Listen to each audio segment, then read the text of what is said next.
Lusaka is the capital city of Zambia, and it has a population of about 2.3 million people. And out of that 2.3 million people, you have about 60 to 70% of that population living in the peri-urban areas of Lusaka. And out of that 70% I've referred to, we have about 90% of them using on-site sanitation. The high-income areas are well planned. And so those that could be on on-site sanitation using the septic tanks will easily acquire services of the tanker operators. And the cost, of course, they can be able to afford the cost of having such a level of service. But if you go to a low-income area where there is no planning, the access to the property is quite a challenge, it becomes difficult for the tanker service operators to provide this level of service. But also the fact that you are talking about the high cost of these services, the affordability capacity on the part of people in the low-income areas, it can't allow them to be able to pay for such a high level of service. Kanyama settlement or peri-urban is one of the most populated, in fact it's the most populated settlement in Lusaka. You are talking of a population of not less than 250,000 people. And if you look at the challenges of sanitation in Kanyama itself, it's huge. So what happens is we dig a shallow pit and it gets full quickly, and in the past we would cover it up and dig another one, it would get full quickly, and that would be the trend. Another problem that we face is that when the rainy season comes, the pits easily fill up and that affluent flows to the street, and that increases the chances of diseases such as cholera.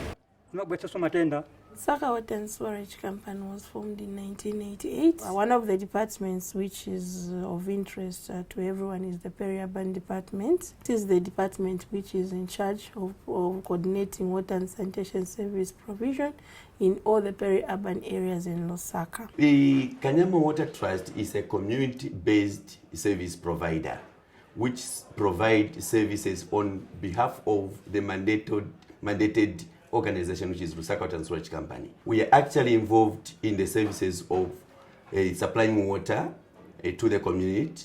Secondly, we are also involved in sanitation. The vehicle sludge management service, of course, was an initiative of Lusaka Water and Storage in partnership with Water and Sanitation for the Urban Poor and the community, who were represented by the Water Trust. One thing to note is we are still grappling with a challenge of dealing with fecal sludge in all these peri-urban areas. To design the business model of the fecal sludge management service, we looked at the number of factors. In as much as this was a service we would provide, we also wanted to look at it from the business side. So we looked at how much revenue we would generate from the provision of this service. And also we looked at the operations costs to be made, because we wanted this to be sustainable, for it to generate its own funds and also be able to continue. The way the fecal sludge management system works is that the customer will request for the service.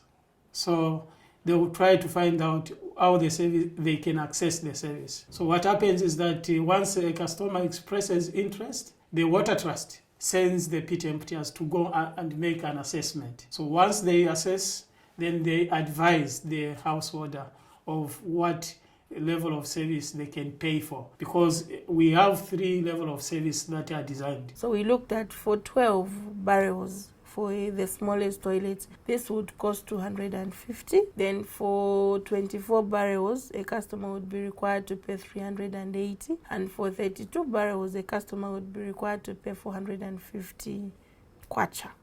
And this is how the tariff structure is. So it's up to the customer to tell us which amount they can afford, and also looking at the size of their toilets.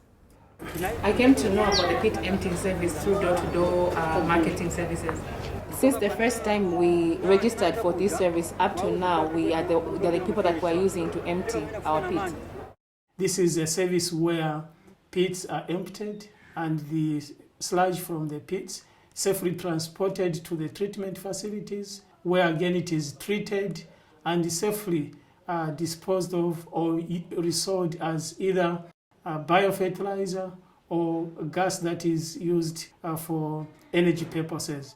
We started the first of its kind in terms of service provision as fecal sludge management. We started the service in February of 2013, and from February 2013, for the 2 years of operation, 900 pits were emptied, benefiting close to 25,000 people in the low-income area of Kanyama. So you can see how this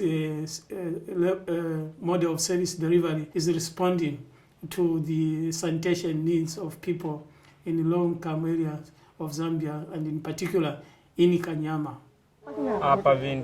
There's a big difference between when I was emptying illegally and now that I'm with the company. Because when I was emptying illegally, I never had tools to use, and now with the company, I'm able to empty using the right tools. With our methods, it's far different. It's professional. There is care, because when we go there to empty a toilet, we open up, we service it off, and we are able to empty it up to the bottom. Thereafter, we make sure that actually the site is disinfected as we leave the site. So it's more professional. It's really covering a good hygiene in our communities.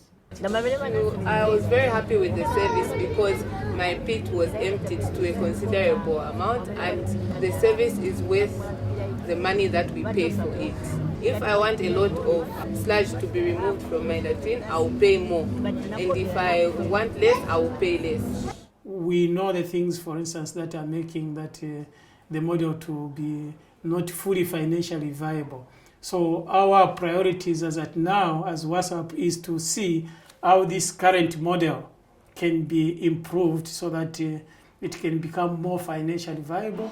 Because when it does so, then we can be able to, together with Lusaka Water, be able to recommend it for scale up to other low-income communities. So this has really made our lives easy because we had a really big problem, and now with the pit emptiers, we have a service which is easily available.